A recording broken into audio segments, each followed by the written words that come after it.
You're listening to Talking Law, the podcast where business owners just like you discover how to avoid legal landmines and build value using smart legal tips.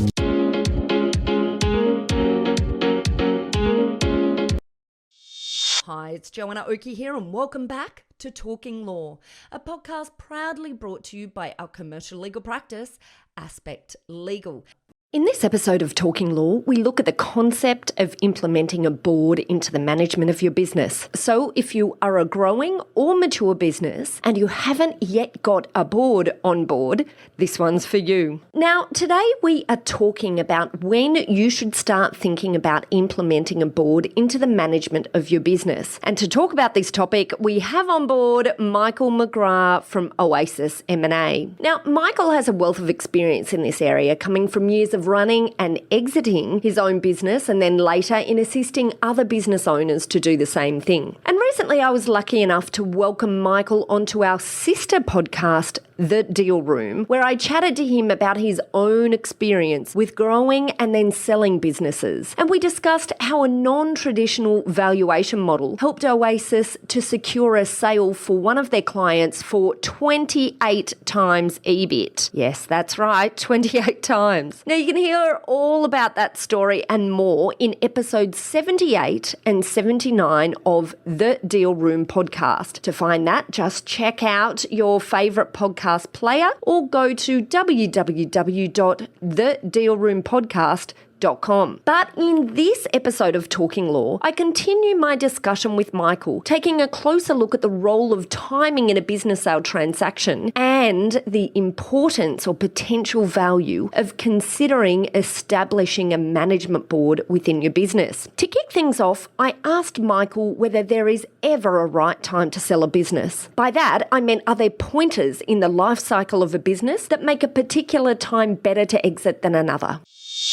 Right, so with the owners, the asset itself and its performance and the market. So I think when you're selling a property, you've probably got a better chance of trying to time the market. I think when you're selling a business, because of the nature of the marketplace, that one minute someone's buying and they're strategic and another minute they bought something and now they're not, and that market could have changed irrevocably because of that, or certainly in the medium term. I think it's more difficult to time. I think you've got to get back to the vendors. What do they want to do? And what's their plan B? I mean, what do you do? They own a bunch of shares in a company, really. I mean, they own shares in a business. And that's an asset class. They also happen often to be running the business themselves. So they're owners and they're managers. And, old Father Time catches up with all of us. So, those who are beyond the age of 50 are probably starting to think, okay, I don't want to be doing this forever. There are exceptions to that. But, we start to think those thoughts. And I think for me, it's a case of, okay, are we running the business well? If you look at a business, there are two drivers. One is you're looking to create value. And secondly, you're looking to manage risk. So the management of risk and the creation of value are in tension, right? And as you get through the business cycle and you start getting older, you're looking to manage risk perhaps a bit more than you might want to be creating value. And in your 20s and 30s, you're prepared to take risks. In your 50s and 60s, you're at a different stage.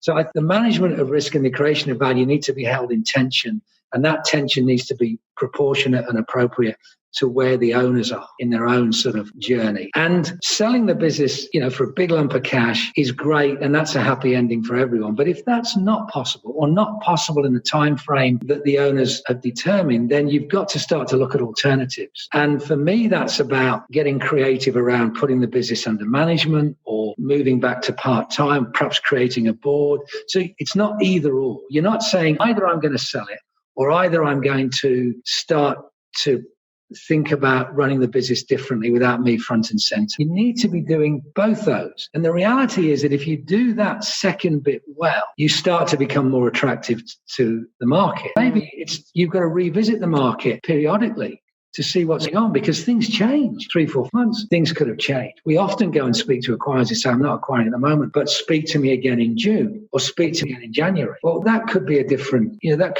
conversation then. But the owner has to do something about his lifestyle. We've helped owners create a board. We've got one owner who doesn't work in the business anymore. He's the executive chair, comes to a board meeting once a month. That business is now more valuable than it was when we got involved 6 years ago. Will he sell? I don't know. But Could he sell?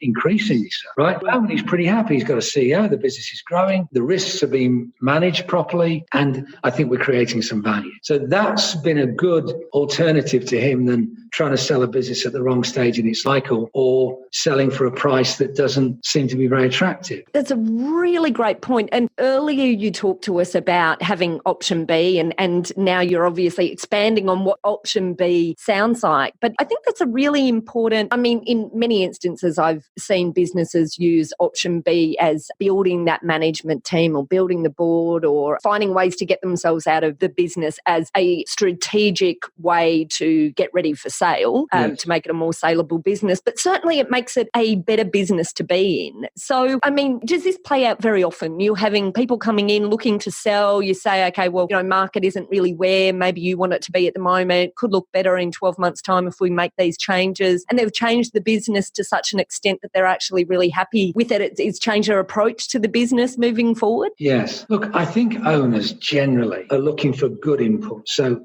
when I look at CEOs and MDs, it's not easy to get good strategic input around these matters. It's hard to talk about succession with your management team. So there's a vacuum really around, okay, where do I get that in? I think generally owners are not sure what they want to do. There are a variety of options. And I think having an advisor, having somebody alongside them that can help them kick that around, that's got some grey hairs, can be very useful. I've just been hired recently and joined a board. In fact, we're creating a board. There was no board. But the brief there is really, maybe we'll sell, or maybe we'll acquire some business, or maybe we'll do both.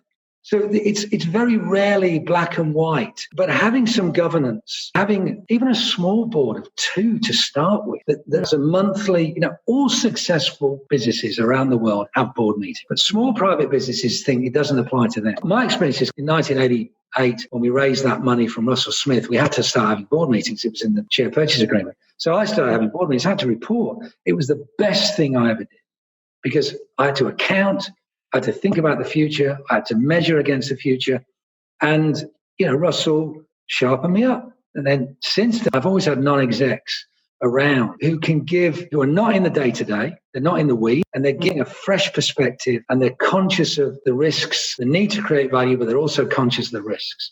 And they're good strategic input on holding those two things in balance. I think very few businesses are too small for that exercise. Very few. And stepping through it, how do you recommend that businesses go about putting in place a board for the very first time when they've not done this before? Obviously, they have to get their head into a different kind of space. They're now reporting to people which they probably aren't used to, having done in the past. So what's the method that you use to work people through this process? Look, I think if any business has strategic intent, any business that is looking to professionalize and get better and improve, right, needs to bring into its management thinking some IQ, right? So you need to up the game. The most cost-effective way I think you can do that is if you get the right non-exec who knows what he's doing and you connect with them at some kind of level and they know the road ahead, right? Then I think, for the cost of $4 or $5 grand a month, you get yourself $500,000 worth of management horsepower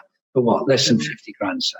Right? Now, you're not buying the guy's time, you're buying his brains and his experience. And that can be fused across the business. Very, very useful. Allowing someone into your world and opening yourself up and recognizing the difference between management and ownership. There are 2 hats that owners need to wear, ownership and management. And starting to look at your business as an asset rather than some kind of job. That's really what creating a board is, a statement of intent around that. It's saying we're serious about getting professional and we're serious about the future. Absolutely. And what are examples that you've seen of where the board thinking approach has been able to produce something deeper and more valuable than the owner themselves sitting with themselves in a notepad? Yeah. Well, look, I'll give you an example. So I was on the board for about 8 years. We eventually sold the business to a large ASX 50 company, but I was on that board for 7 or 8 years now, and it was very small at the beginning, and then we eventually built the business to 30 million. I think when I got involved, it was doing $1 million a year. Eventually, we got to 30 million, and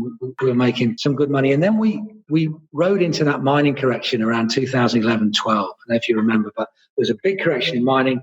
My client was overexposed to mining. We, meaning me, having been through that recession, a number of recessions, but certainly that 1990 recession, and having to do some right sizing, I immediately instinctively knew we needed to take some costs out of that business rapidly before we were actually hit with the declines, because we had some contracts and they were going to take a while to. And we ripped $500,000 out of that business. Now, you would have thought that I was, looking to steal the owner's kids, right? When I made the suggestion we need to cut costs by $500,000, we did that, and the business dodged a big bullet. It did fall, and those margins fell. And the first rule of the game is to stay in the game. That was extremely valuable. I think our client would have woken up to that at least a year too late. I think if you've got someone around who's got some experience and can help you avoid the landmines, then you've perhaps got someone worth meeting every month. That's one example. There are many others. And my point is this: the reason I like the non-exec input is because your business is changing, the market's changing. It's not a project.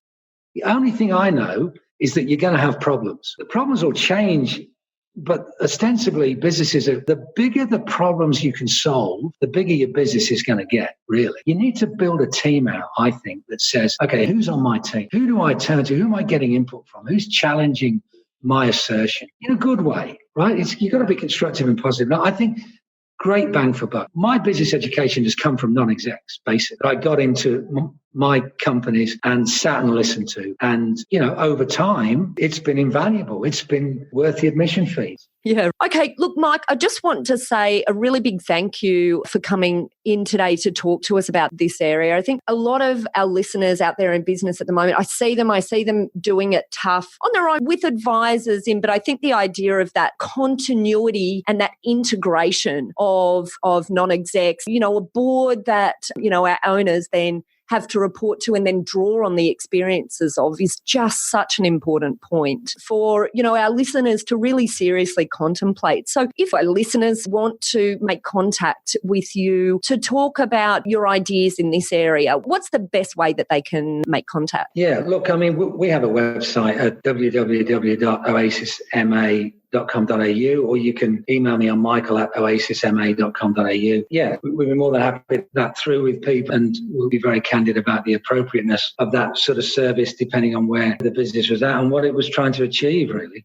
Yeah. And is there, just so people can sort of, maybe rule themselves in or out of where they are at this point in time, is there a particular size of business? Not really. No, I think if you've got strategic intent and you think, you've got something to say in your marketplace and you want to grow and expand, then I think, starting to build that team makes complete sense. And as I mentioned before, we had a client that I got involved with when it was just doing $1 million, and that business grew to $30 million in about 4 or 5 years. Wow. And included a couple of acquisitions. And so they have strategic intent, and they were pretty move things forward, and made sense to them to begin to professionalize. Yeah, fabulous. Okay, look, Michael, thank you so much for coming on board. And for anyone out there who's listening to this and didn't get the chance to note down the website and Michael's details, we'll link through to it all in our show notes.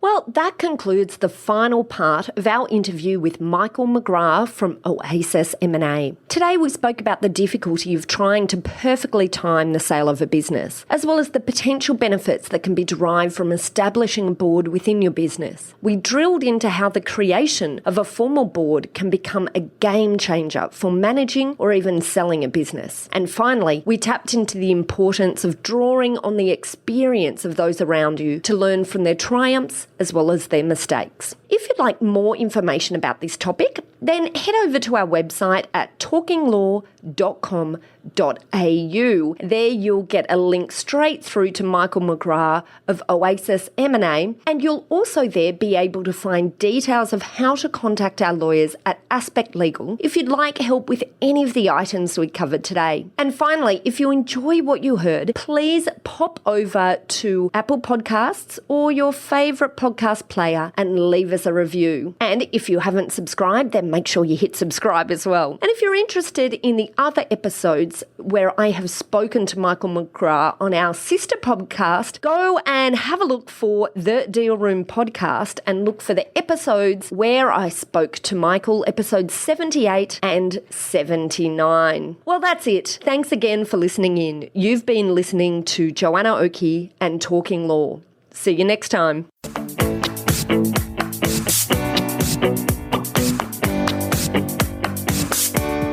Are you looking for a top quality legal team to assist you in your organisation? Aspect Legal is an innovative commercial legal practice that specialises in providing fast and professional services for their clients. If you'd like to chat about how we might be able to assist you, simply head over to our website at aspectlegal.com.au to book in a time for a free discussion with one of our lawyers.